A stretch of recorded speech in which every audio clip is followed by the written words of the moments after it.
मित्रों, जय श्री राम, राधे राधे। मित्रों, आज की कथा है परशुराम और लक्ष्मण संवाद।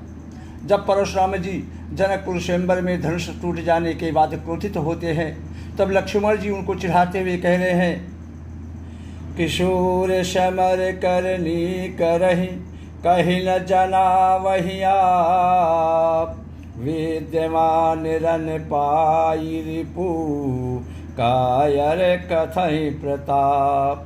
लक्ष्मण जी कह रहे कि हे ब्राह्मण देवता, जो शूरवीर पुरुष होते हैं वो युद्ध में शूरवीरता का कार्य करते हैं।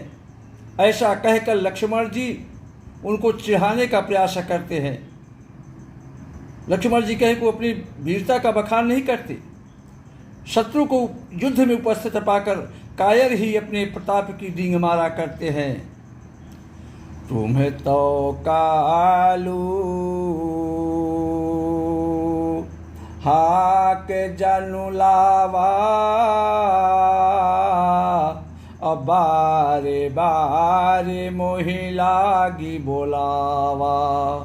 सुनत लखन के बचन कठोरा, अपरशु सुधारी धरऊ का घोरा। आप तो मानो काल को हाँक लगाकर बार बार उसे मेरे लिए बुलाते हैं, मुझे धमकाते हैं। लक्ष्मण जी के इस तरह कठोर वचन सुनकर परशुराम जी ने अपने भयानक फरसे को अपने हाथ में ले लिया और बोले, अब लोग मुझे दोष न दे। यह कड़वा बोलने वाला बालक आज मारे जाने के योग्य ही है। बाल बिलो की बहुत मैं बाँचा, अब यह मरण हार भाषाचा। इसे बालक देखकर मैंने बहुत समझाया, बहुत बचाने का प्रयास किया, पर अब यह सचमुच मरने को ही आ गया है। तो कौशिक कहा, क्षम हूँ अपराधु, अब बाल दोष गुण गण ही न साधु। अखर कुठार मैं अकरुण को ही, आगे अपराधी गुरुद्रोही। तब विश्वामित्र जी ने कहा कि हे महाराज, इस बालक का अपराध क्षमा कीजिए। बालकों के दोष और गुण को साधु लोग नहीं गिनते। तब परशुराम जी बोलते हैं कि खर कुठार मैं अकरुण को ही, आगे अपराधी गुरुद्रोही। परशुराम जी बोलते हैं, तीखी धार का कुठार मैं दया रहित और क्रोधी, और यह गुरुद्रोही और अपराधी मेरे सामने खड़ा है। तो उतर दीते छोड़ऊ बिनु मारे, केवल कौशिक शील तुम्हारे। नत यही काटी कुठार कठोरे,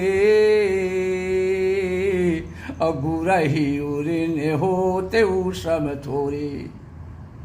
परशुराम जी कह रहे हैं कि हे कौशिक, हे महामुनि विश्वामित्र जी, ये मुझे उत्तर दे रहा है, इतने पर भी मैं इसे बिना मारे छोड़ रहा हूँ। सो हे विश्वामित्र, केवल तुम्हारे शील प्रेम से ही इसको छोड़ रहा हूँ, नहीं तो हमें इसे कठोर कुठार से काटकर थोड़े ही परिश्रम से गुरु से उन्नत हो जाता। तो गाधि सुनु का हृदय हसी, मुनि हरि हरि सूझ। अय मैं खान ऊख मैं अजहु न बूझ बूझ। विश्वामित्र जी ने हृदय में हंसकर कहा, मुनि को हरा ही हरा सूझ रहा है, अर्थात सर्वत्र विजयी ही विजयी दिखाई दे रहा है।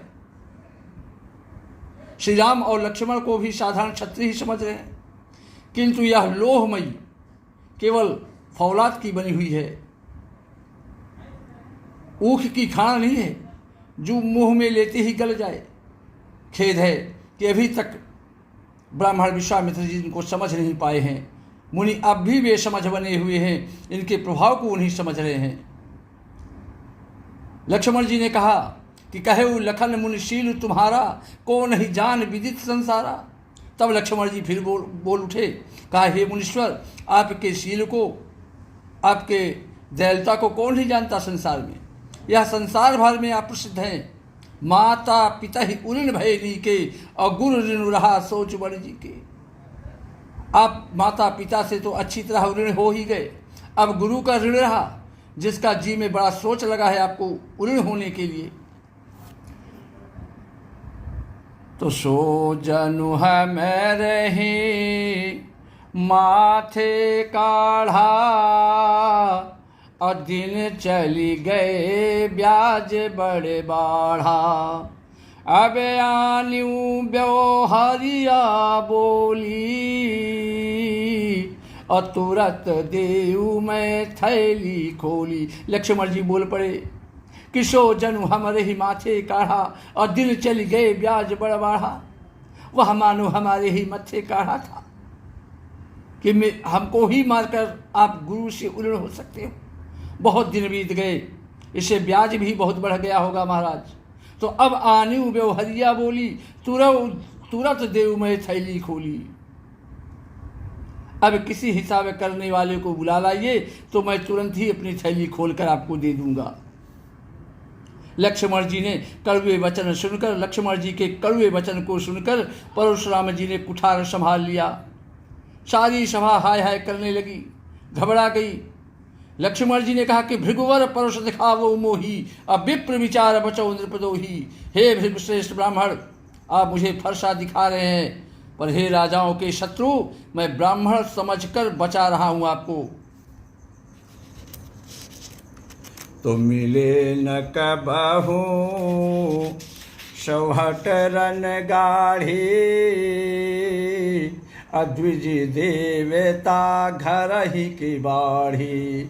अनुचित कही सब लोग पुकारे, रघुपति से नहीं लखन निवारी। मिले न कबहू सौहट रन गाढ़ी, अद्विज देवता घर ही के बाढ़ी।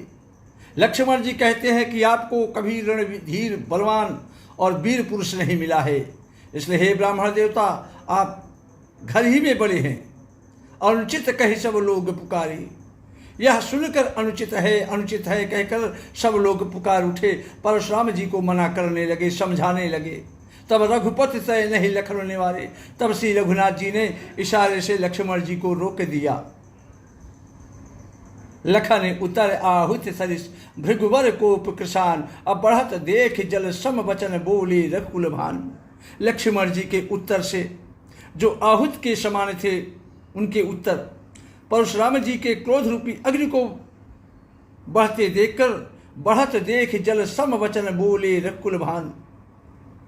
क्रोध रूपी अग्नि को बढ़ते देखकर रघुकुल के सूर्य श्री राम जी जल के समान शांत करने वाले वचन बोले कि नाथ करहु बालक पर छोहू, अशोधे दूधे मुख करऊ न कोहू। जो पै प्रभु प्रभाव कछु जाना, अतो की बराबरी करत आना। तब श्री राम जी हाथ जोड़कर ब्राह्मण परशुराम जी के सामने खड़े हो गए और कहते हैं कि नाथ करहु बालक पर छोहू, हे नाथ बालक पर कृपा कीजिए, दया कीजिए। अशुद्ध दूध मुख करऊ न कोहू, इस सीधे और दुधमुहे बच्चे पर क्रोध न कीजिए। और जो पे प्रभु प्रभाव कछु जाना, अतौ की बराबरी करत आयाना। यदि यह प्रभु का अर्थात आपका कुछ भी प्रभाव जानता, तो क्या यह बेसमझ आपकी बराबरी करता? कदापि नहीं कर सकता। इसलिए हे प्रभु, हे ब्राह्मण देवता, इसको क्षमा कीजिए। तो जो लरिका कछु अजगरी करही, अगुरु पीतु मातु मोद मन भरही। करहु कृपा शिशु सेवक जानी, अतुम समशील धीरे मुनि ज्ञानी। प्रभु श्री राम कहते हैं कि बालक यदि कुछ चपलता भी करते हैं, तो गुरु पिता और माता मन में आनंद से भर जाते हैं। अतः हे प्रभु, इसे छोटा बच्चा और सेवक जानकर इस पर कृपा कीजिए। तुम समशील धीर मुनि ज्ञानी, आप तो समदर्शी हैं, सुशील हैं, दयालु हैं, धीर हैं और ज्ञानी और मुनि हैं। तो राम बचन सुनी कछु के जुड़ाने,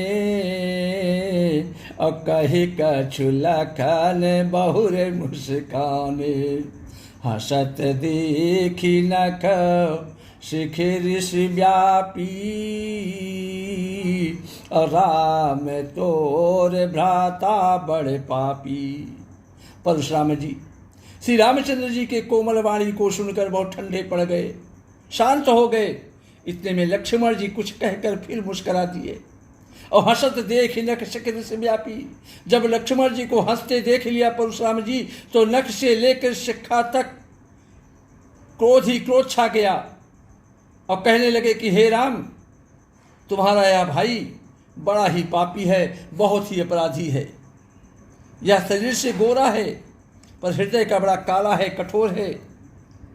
यह विषमुख है, दुधमुहा नहीं है, स्वभाव से ही टेढ़ा है, तेरा अनुसरण नहीं करता, तेरा जैसा शीलवान नहीं है। यह नीच मुझे काल के समान दिखाई दे रहा है। श्री राम जय जय राम, श्री राम जय जय राम। जय श्री राम। राधे राधे।